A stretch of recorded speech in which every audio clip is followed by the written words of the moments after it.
Nagagalak ang aking espiritu. Maligayang araw ng Sabado kapanalig. Kapistahan ngayon ang pag-aakyat sa langit sa mahal na Birheng Maria. Ito po si Sister Rose Agtarap ng Daughters of St. Paul para sa mabuting balita. Tayo nang magnilay sa Ebanghelyo ayon kay San Lucas.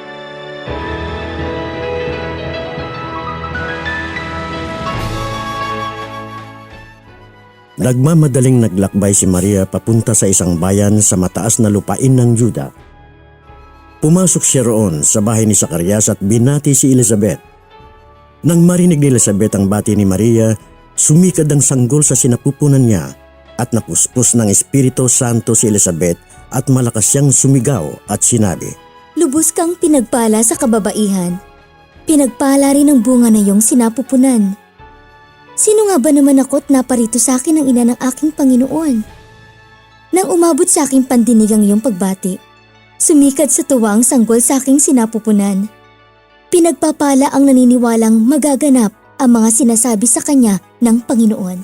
At sinabi ni Maria, "Dinadakila ng aking kaluluwa ang Panginoon at nagagalak ang aking espiritu sa Diyos na aking tagapagligtas dahil isinasaalang-alang niya ang baliwalang utusan niya at mula ngayon ituturing akong mapalad ng lahat ng saling lahi.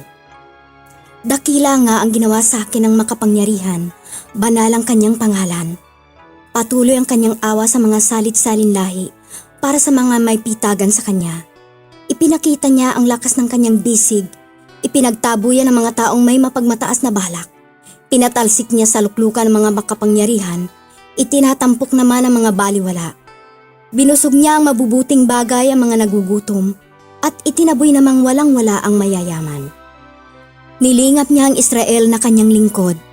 Inalala ang kanyang awa ayon sa ipinangako niya sa ating mga ninuno, kay Abraham at sa kanyang angkan magpakailanman." Mga 3 buwan na natili si Maria kasama si Elizabeth at saka nagbalik sa kanyang bahay.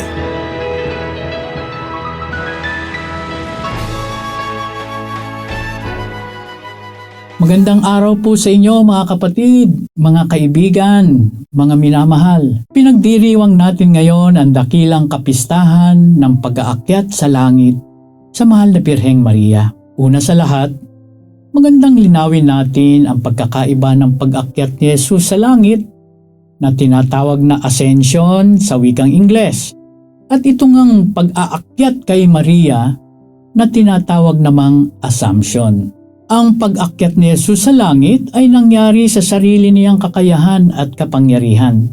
Sa madaling salita, umakyat si Jesus sa langit, sinasabing 40 araw matapos na siya'y muling mabuhay.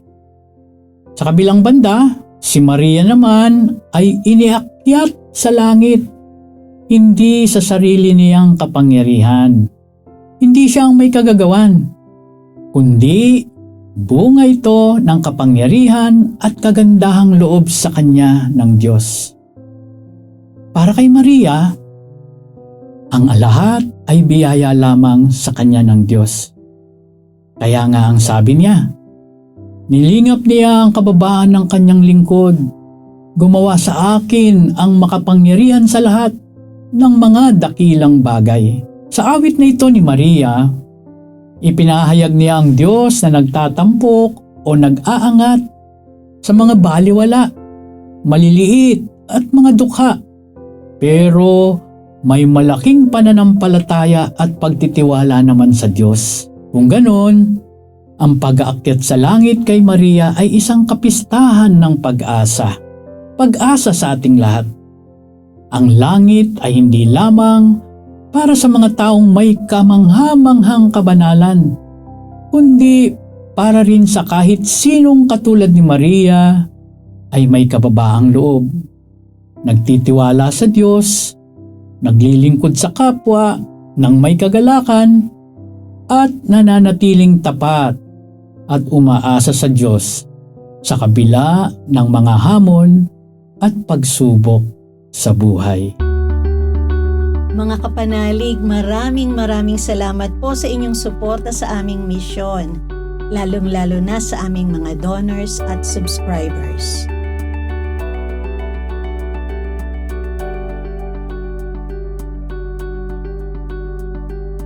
Subscribe, like, share, and follow po lines sa aming social media accounts. Patuloy po kaming humihingi ng inyong tulong upang maipagpatuloy ang programang ito. Mari po ninyong ipadala ang inyong love offerings at donasyon sa aming donations channels. Ipadala rin po ninyo ang inyong mga intensyon at kahilingan at makakaasa kayo na isasama namin kayong lagi sa aming panalangin araw-araw. Ito pong muli si Sister Rose na nag-aanyaya sa inyong manalangin sa banal na Espiritu kasama ni San Agustin. Hingahan mo ako, O Espiritu Santo, nang lahat ng aking pag-iisip ay maging banal. Kumilos ka sa akin, O Espiritu Santo, upang maging banal din ang aking gawain. Ilapit mo ang aking puso sa iyo, O Espiritu Santo, nang mahalin ko lamang kung ano ang banal. Palakasin mo ako, O Espiritu Santo, upang ipagtanggol ang lahat ng banal. Ingatan mo ako, O Espiritu Santo, upang maging lagi akong banal. Amen.